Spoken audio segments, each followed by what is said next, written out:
বাংলাদেশের সর্বশেষ গুরুত্বপূর্ণ আপডেট সংবাদ আপনাকে স্বাগত। শুরুতেই সংবাদ শিরোনাম, পরে বিস্তারিত। শুরুতেই জানিয়ে দিব সাতক্ষীরায় বিএনপির জনসভা, প্রধান অতিথি তারেক রহমান। এরপর জানিয়ে দিব ইন্ডেক্সে 4,000 কোটি টাকা আত্মসাৎ করেন দরবেশ। ইন্ডেক্স গ্রুপের চেয়ারম্যান শফিউল্লাহ আল মুনিরের সাবেক স্ত্রী জাকিয়া তাজিন। গণমাধ্যমে কাজ করার সুবাদে পরিচয় হয় সাবেক প্রধানমন্ত্রীর উপদেষ্টা সালমান এফ রহমানের সঙ্গে। এরপর তার স্বামীকে বাগিয়ে অন্যের স্ত্রীর সঙ্গে পরকীয়ায় মত্ত হন সালমান এফ রহমান এবং ইন্ডেক্স গ্রুপের চেয়ারম্যানকে হটিয়ে তার স্ত্রীকেই বিয়ে করেন সালমান এফ রহমান। এরপর ইন্ডেক্স গ্রুপের 4,000 কোটি টাকা আত্মসাৎ করেন দরবেশ খ্যাত সালমান এফ রহমান। জানিয়ে দিব শেখ হাসিনার প্রেতাত্মারা এখনও ষড়যন্ত্র করছে, অভিযোগ করলেন ডাক্তার এজেড.এম জাহিদ হোসেন। বিএনপির জাতীয় স্থায়ী কমিটির সদস্য ডাক্তার এজেড.এম জাহিদ হোসেন বলেছেন, স্বৈরাচার শেখ হাসিনা পদত্যাগ করে পালিয়ে গেলেও তার প্রেতাত্মারা এখনও ষড়যন্ত্র করছে। বাংলাদেশের দক্ষিণ পূর্ব এলাকায় যে বন্যা হয়েছে সেটিও ষড়যন্ত্রেরই অংশ, কারণ শেখ হাসিনার ঘনিষ্ঠ মিত্র ভারত বাংলাদেশকে না জানিয়ে বাঁধ খুলে দেয় নোয়াখালী, ফেনী, কুমিল্লা সহ বাংলাদেশের দক্ষিণ পূর্ব জেলাগুলো পানিতে প্লাবিত হয়েছে। এদিকে 10 ব্যাংকে 31,000 কোটি টাকার বেশি প্রভিশন ঘাটতি। বাংলাদেশ ব্যাংকের হালনাগাদ তথ্য অনুযায়ী চলতি বছরের জুন শেষে বেসরকারি 6টি বাণিজ্যিক প্রতিষ্ঠান সহ 10টি ব্যাংকের মোট প্রভিশন বা নিরাপত্তা সঞ্চিতি ঘাটতি দেখা দিয়েছে 31,549 কোটি টাকা। ব্যাংকগুলো হলো national bank, basic bank, Agrani bank, Rupali bank, Bangladesh commerce bank, Dhaka bank, standard bank, Bangladesh development bank, IFIRC bank এবং সাউথ ইস্ট ব্যাংক। এবারে জানাবো প্রাক নিবন্ধন করেও হজে না যাওয়ার টাকা ফেরত দিচ্ছে ধর্ম মন্ত্রণালয়। প্রাক নিবন্ধন করেও হজে না যাওয়া ব্যক্তিদের 188 কোটি টাকা ফেরত দিচ্ছেন ধর্ম মন্ত্রণালয়। 860টি বেসরকারি এজেন্সির মাধ্যমে নিবন্ধিত 63,381 জন এ টাকা ফেরত পাবেন। এবং সর্বশেষ জানিয়ে দিব পিলখানা হত্যাকাণ্ড নিয়ে মুখ খুললেন মঈন আহমেদ খান। পিলখানা বিডিআর বিদ্রোহের ঘটনা নিয়ে 15 বছর পর মুখ খুলেছেন ওই সময় সেনাপ্রধান অবসরপ্রাপ্ত জেনারেল মঈনুদ্দিন আহমেদ খান। ওই ঘটনার সঠিক তদন্ত করে প্রকৃত দোষীদের বিচারেরও দাবি জানিয়েছেন তিনি। প্রিয় দর্শক, এতক্ষণ শুনছিলেন সংবাদ শিরোনাম, এবারে বিস্তারিত। তবে তার আগে বন্ধুরা অনুরোধ থাকবে এই সংবাদটিতে একটি লাইক দিন। এই চ্যানেলে আপনি নতুন হয়ে থাকলে আমাদের সংবাদটি দেখতে দেখতে চ্যানেলটি সাবস্ক্রাইব করে রাখুন। কমেন্ট করে আপনার মূল্যবান মতামত জানিয়ে দিন বন্ধুরা, আপনি বিশ্বের কোন দেশ থেকে বা বাংলাদেশের কোন স্থান থেকে আমাদের সংবাদটি দেখছেন এবং শুনছেন। এবারে বিস্তারিত। সাতক্ষীরায় বিএনপির জনসভা, প্রধান অতিথি তারেক রহমান। সাতক্ষীরায় সমাবেশ ডেকেছে বাংলাদেশ জাতীয়বাদী দল বিএনপি। রোববার 8 সেপ্টেম্বর জেলায় কলারোয়া ফুটবল মাঠে বিশাল এ জনসভা করবে দলটি। সমাবেশে বিএনপির ভারপ্রাপ্ত চেয়ারম্যান তারেক রহমান প্রধান অতিথির বক্তব্য রাখবেন। শুক্রবার 6 সেপ্টেম্বর বিএনপির চেয়ারপারসনের প্রেস উইং কর্মকর্তা শামসুদ্দিন দিদারের পাঠানো এক সংবাদ বিজ্ঞপ্তিতে এই তথ্য জানানো হয়। জনসভায় সদ্য কারামুক্ত সাবেক সংসদ সদস্য ও বিএনপির প্রকাশনা সম্পাদক হাবিবুল ইসলাম হাবিব সভাপতিত্ব করবেন। সমাবেশে সাধারণ জনগণ সহ বিএনপির এবং অঙ্গ সহযোগী সংগঠনের নেতাকর্মীদের অংশ নেয়ার আহ্বান জানানো হয়। ইন্ডেক্সের 4,000 কোটি আত্মসাৎ করেন দরবেশ। ইন্ডেক্স গ্রুপের চেয়ারম্যান শফিউল আল মুনিরের সাবেক স্ত্রী জাকিয়া তাজিন। গণমাধ্যম কাজ করার সুবিধায় পরিচয় হয় সাবেক প্রধানমন্ত্রীর উপদেষ্টা সালমান এফ রহমানের সঙ্গে। এরপর তাদের মধ্যে তৈরি হয় অনৈতিক সম্পর্ক।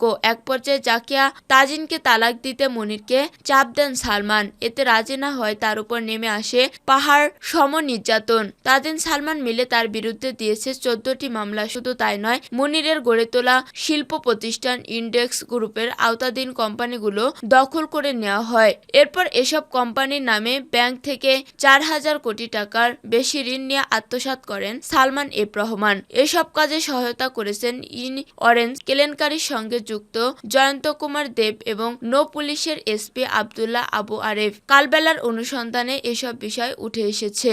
জানা গেছে 2020 সালে 26 জন আইন শৃঙ্খলা রক্ষাকারী বাহিনীর পরিচয় পরিচয়ে ইন্ডেক্স গ্রুপের প্রতিষ্ঠাতা শফিউল আল মনিরকে বাসা থেকে তুলে নিয়ে যায় সাদা পোশাকধারীরা। প্রায় 1 মাস নিখোঁজ থাকার পর গুলশান জেনিন ডিসি মশিউর রহমান ও তৎকালীন এডিসি বরখাস্ত গোলাম সাকলাইনের নিয়ন্ত্রণ থেকে তাকে আদালতে নেওয়া হয়। গুম থাকা অবস্থায় মনিরের উপর নির্যাতন চালিয়ে ব্যাংকের চেক ও অফিসিয়াল ডকুমেন্ট জোর করে স্বাক্ষর করে নেওয়া হয়। এরপরে অ্যারেঞ্জ কেলেঙ্কারির সঙ্গে যুক্ত জয়ন্ত কুমার দেবের মাধ্যমে ইন্ডেক্স গ্রুপের প্রতিষ্ঠান ইন্ডেক্স এলপিজি নাম পরিবর্তন করে বক্সিমকো এলপিজি ইউনিট 1 ও 2 নামে দুটি প্রতিষ্ঠান সৃষ্টি করা হয়।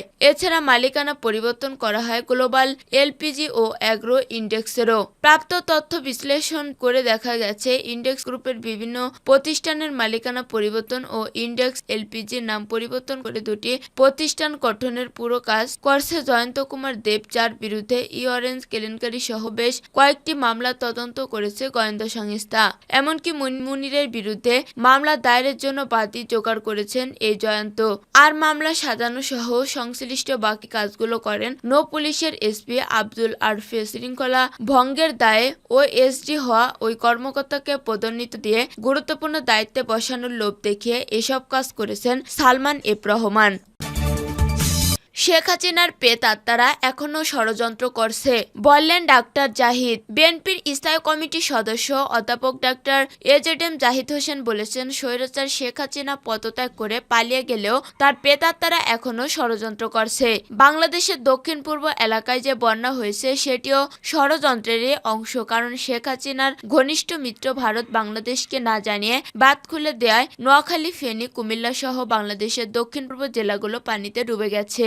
শুক্রবার 6 সেপ্টেম্বর ফেনীতে বন্যা দুর্গতদের মাঝে ত্রাণ সহায়তা দিতে গিয়ে এসব কথা বলেন তিনি। ডাক্তার জাহিদ হোসেন বলেন, মানুষের হাজারো বাড়িঘর, গরু ছাগল পানিতে ভেসে গেছে, এমনকি বন্যার পানিতে ডুবে মারা গেছে শিশু সহ অসংখ্য মানুষ। এই চক্রটি এখন গার্মেন্টস সেক্টরের অশান্ত করার চেষ্টা করছে, কিন্তু কোনো ষড়যন্ত্রই সফল হবে না। বিএনপির ভারপ্রাপ্ত চেয়ারম্যান তারেক রহমানের নির্দেশনায় কেন্দ্রীয় স্বেচ্ছাসেবক দলের উদ্যোগে 10 নং গোপাল ইউনিয়ন নতুন মুহুরীগঞ্জ বাজারে বন্যায় ক্ষতিগ্রস্ত বন্যার্তদের মাঝে খাদ্য সামগ্রী বিতরণ অনুষ্ঠানে প্রধান অতিথি হিসেবে উপস্থিত ছিলেন তিনি।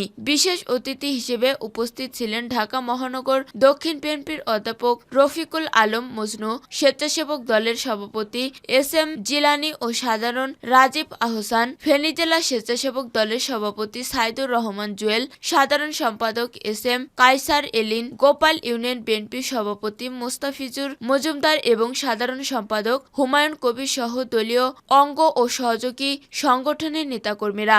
এরপর ডাক্তার জাহিদের নেতৃত্বে বিএনপির চেয়ারপারসন বেগম খালেদা জিয়ার জন্মভূমি ফেনীর ফুলগাজী উপজেলায় বিভিন্ন এলাকায় বন্যার্ত মানুষের ত্রাণ সামগ্রী বিতরণ করেন। 10 ব্যাংকে 31,000 কোটি টাকা বেশি প্রভিশন ঘাটতি। বাংলাদেশ ব্যাংকের হালনাগাদ তথ্য অনুযায়ী চলতি বছরের জুনের শেষে বেসরকারি 6টি বাণিজ্যিক প্রতিষ্ঠান সহ 10টি ব্যাংকের মোট প্রভিশন বা নিরাপত্তা সঞ্চিত ঘাটতি দাঁড়িয়েছে 31,549 কোটি টাকা। ব্যাংকগুলো হলো national bank, basic bank, Agrani bank, Rupali bank, Bangladesh commerce bank, Dhaka bank, eastern bank, Bangladesh development bank, IC bank ও সাউথ ইস্ট ব্যাংক। নীতিমালা অনুযায়ী ব্যাংকগুলোকে তাদের আমানতের 0.50% থেকে 5% প্রভিশন বজায় রাখতে হবে। তবে প্রভিশনিং প্রয়োজনীয়তা খেলাপি ঋণের শ্রেণীবিন্যাসের উপর নির্ভর করে 20% থেকে 100% পর্যন্ত হতে পারে। কেন্দ্রীয় ব্যাংকের তথ্য দেখা যায়, এপ্রিল থেকে জুনের মধ্যে ব্যাংকিং খাতে প্রভিশন ঘাটতি বেড়েছে 4,963 কোটি টাকা। চলতি বছরের মার্চের শেষ পর্যন্ত এ খাতে প্রভিশন ঘাটতি দাঁড়িয়েছে 26,586 কোটি টাকা। বাংলাদেশ ব্যাংকের প্রতিবেদন অনুযায়ী জুন শেষে ব্যাংকিং খাত খেলাপি ঋণের পরিমাণ 2,11,391 কোটি টাকা বা মোট ঋণের 12.56% পৌঁছেছে। জুন প্রান্তিক এপ্রিল-জুন শ্রেণীকৃত ঋণ 30 মার্চ পর্যন্ত 1,82,295 কোটি টাকা বেড়ে 29,026 কোটি টাকা হয়ে দাঁড়িয়েছে। রয়েছে।